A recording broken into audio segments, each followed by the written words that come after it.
नमस्कार साथियों, हमारी आज की बातचीत का विषय है बुनियादी साक्षरता एक परिचय। बुनियादी साक्षरता में दो महत्वपूर्ण अवधारणाएं शामिल हैं, पढ़ना और लिखना। लेकिन जब हम पढ़ने और लिखने की बात करते हैं तो उसमें मौखिक भाषा अपने आप शामिल है। मौखिक भाषा की कुशलता यानी कि सुनना और बोलना की कुशलता पढ़ने लिखने की कुशलता को प्रभावित करती है। जब हम पढ़ना लिखना सीखते हैं तो मौखिक भाषा इसमें मदद करती है।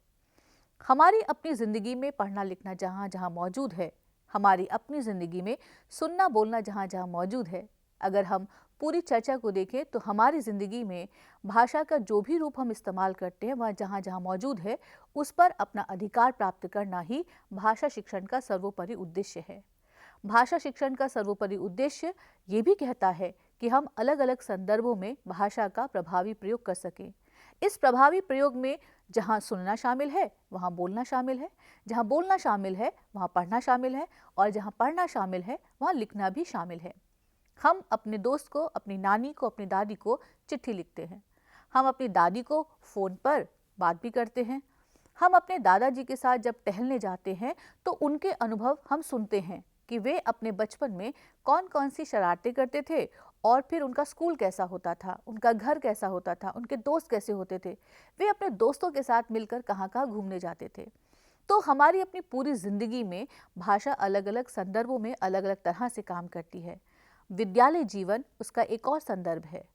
तो बुनियादी साक्षरता ये बताती है कि बच्चे शुरुआती जीवन में पढ़ना लिखना कैसे सीखते हैं। पढ़ना और लिखना दोनों में अर्थ महत्वपूर्ण है। इस अर्थ के बिना कोई भी कुशलता अपने आप में निरर्थक है, बेकार है। आप उसे फिर पढ़ना लिखना की संज्ञा नहीं दे सकते हैं। बुनियादी साक्षरता में एक और महत्वपूर्ण अवधारणा आती है बाल साहित्य की।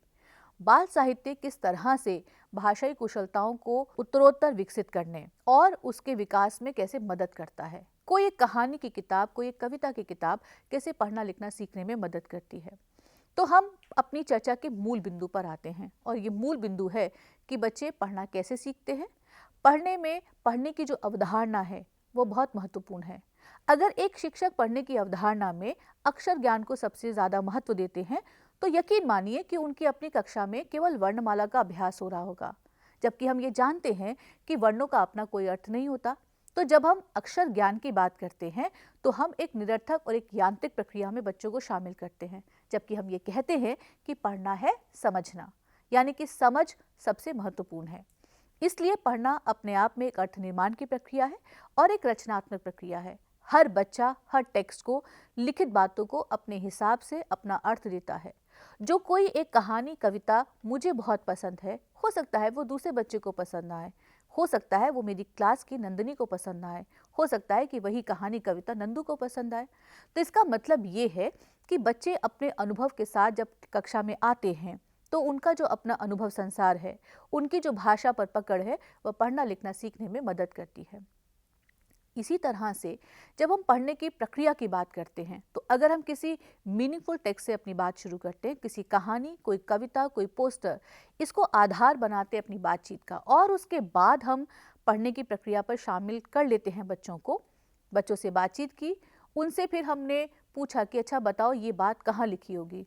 अब बच्चे अपने अनुमान लगाने के आधार पर, अपने अनुमान लगाने की कुशलता के आधार पर ये सोचते हैं कि ये बात जो कही गई थी कहानी में, ये किताब में कहाँ लिखी है। उसके बाद हम आते हैं शब्दों पर, शब्दों की पहचान पर, और उसके बाद हम आते हैं अक्षरों पर।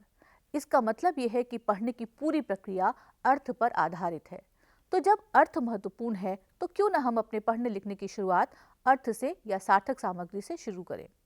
यही बात लिखना पर भी लागू होती है। लिखना अपने आप में एक चिंतन प्रक्रिया है, एक थॉट प्रोसेस है। कैसे? वह इस तरह से कि जब हमें कुछ लिखित भाषा में अभिव्यक्त करना होता है तो पहले हम सोचते हैं कि हमें दरअसल कहना क्या है। बहुत छोटे बच्चे इस कहने को, यानी कि वो जो अभिव्यक्त करना चाहते हैं, इसे अलग अलग तरीके से लिखित रूप देते हैं।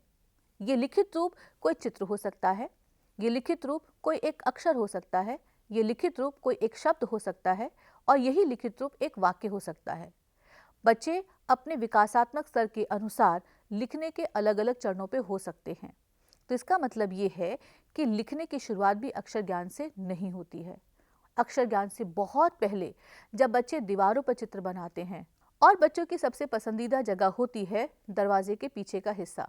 दरवाजे के पीछे का वो कोना जहां उन्हें कोई उस दीवार पर उकेरते हुए नहीं देखता है।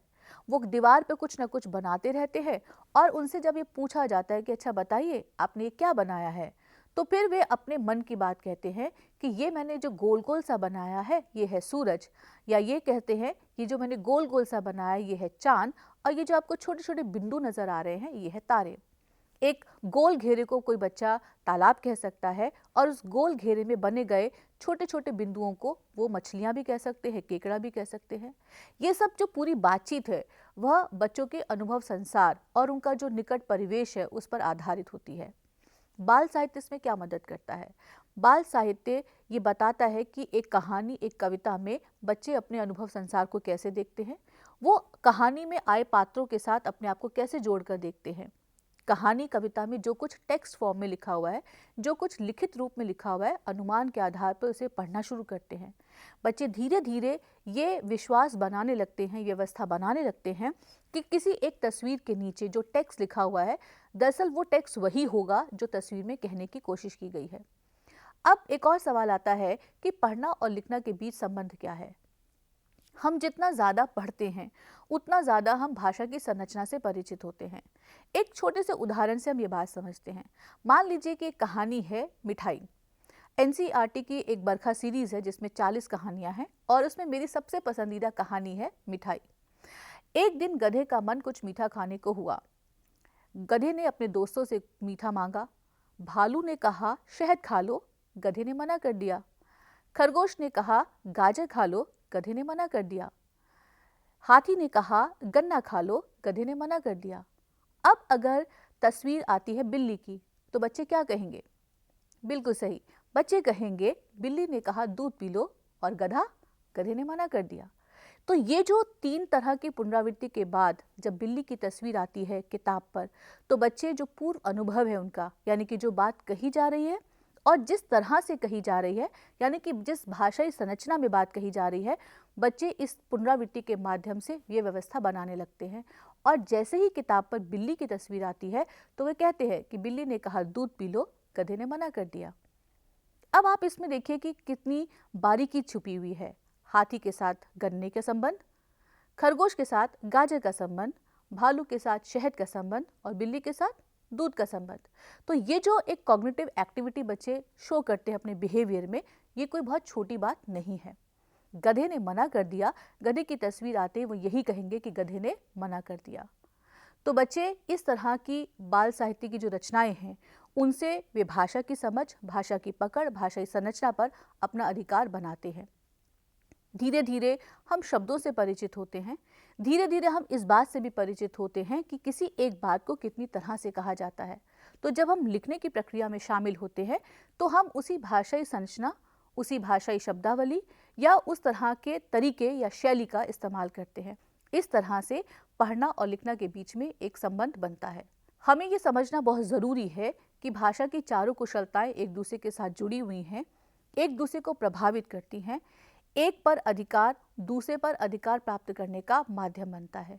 इसलिए ऐसा बिल्कुल नहीं है कि मौखिक भाषा अलग काम करती है और पढ़ना लिखना जो लिखित भाषा है या जिसका संबंध लिखित भाषा से है वो अलग काम करता है, जबकि भाषा की चारों कुशलताएं एक साथ काम करती हैं। तो इसलिए बुनियादी साक्षरता मुख्य रूप से इस बात पर चर्चा करता है कि पढ़ना क्या है, लिखना क्या है, बाल साहित्य किस तरह से पढ़ने लिखने में मदद करता है, मौखिक भाषा किस तरह से पढ़ना लिखना सीखने में मदद करती है, और उस पढ़ना लिखना सीखने में जो प्रिंट रिच एनवायरनमेंट है, यानी कि प्रिंट समृद्ध वातावरण, यानी कि हमारे आसपास चारों तरफ जो लिखित माहौल है उसकी क्या भूमिका रहती है। बच्चे जब शुरुआती जीवन में पढ़ना लिखना सीखते हैं तो जो लिखा हुआ है दरअसल वह भी उनके लिए एक तस्वीर है, एक इमेज है, एक छवि है। ठीक वैसे ही जैसे वे हाथी की तस्वीर देखते हैं, ठीक वैसे ही जैसे वे एक बिल्ली की तस्वीर देखते हैं, वैसे ही बिल्ली शब्द लिखा हुआ, हाथी शब्द लिखा हुआ उनके लिए महज एक तस्वीर है।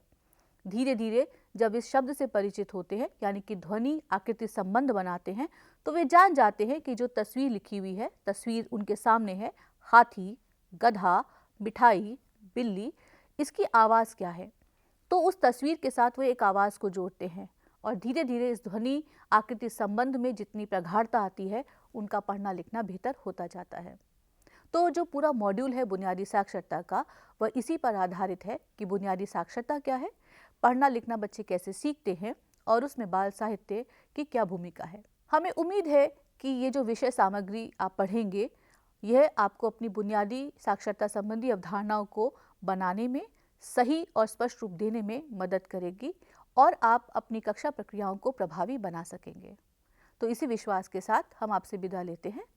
नमस्कार।